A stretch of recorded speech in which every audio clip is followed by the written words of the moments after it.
Autre exemple de turbulence appliquée à des voitures, notamment à le break Volvo des années 1970 à 2020.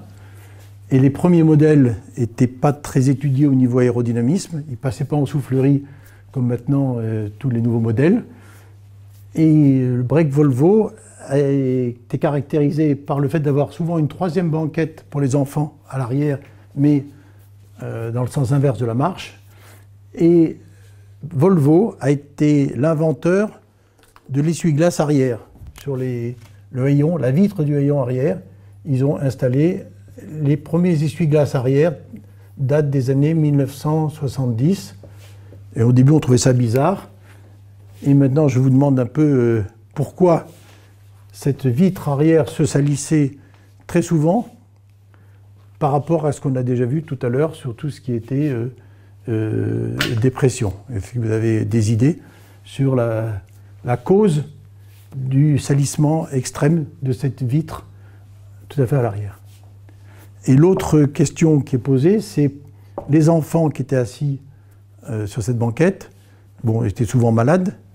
On peut deviner déjà une raison, c'est parce qu'ils n'étaient pas dans le sens de la marche, mais il y a une deuxième raison, notamment si on ouvrait la vitre avec la manivelle à l'arrière du break, on avait un phénomène qui peut être dangereux.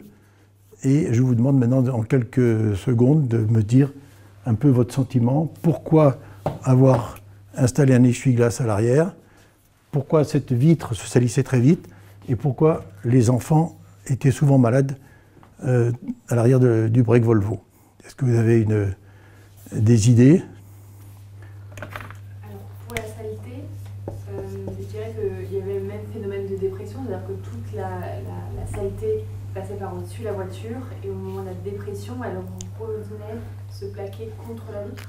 Exactement, Marion. C'est-à-dire qu'on considère qu'un véhicule qui avance par exemple à 100 km/h fait les mêmes turbulences que s'il était à l'arrêt et qu'un vent de 100 km/h arrivait dans l'autre sens. Hein, on va dire qu'on va simuler le vent, et notamment si le break roule sur une zone humide, une route avec des flaques d'eau, il va générer des éclaboussures, et la dépression à l'arrière de ce haillon arrière va faire que toutes les saletés vont se coller contre la vitre et donc salir plus rapidement la vitre, parce que l'aérodynamisme est très mauvais avec cette forme un peu verticale à l'arrière du véhicule. Et quand les enfants sont malades à l'arrière, quand la vitre est ouverte, mais là je ne parle pas de rouler dans des flaques d'eau, c'est que ici, à la sortie, vous avez le pot d'échappement, et les gaz d'échappement peuvent remonter à l'intérieur parce qu'on a une dépression qui se forme à l'arrière.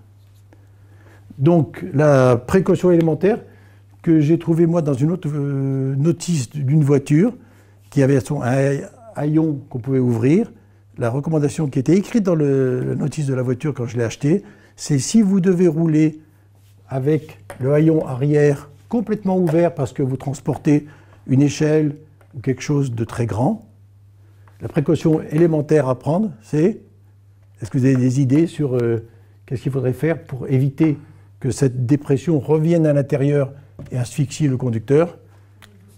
C'est rouler plus doucement, oui, ou ouvrir la ventilation à fond. Vous générez un courant qui va empêcher ces gaz d'échappement de venir à l'intérieur. Donc c'était écrit, attention, si vous devez rouler avec le haillon arrière ouvert, prenez bien la précaution de mettre la ventilation à fond, d'ouvrir une fenêtre à l'avant pour être sûr qu'il n'y ait jamais de dépression vers l'intérieur du véhicule.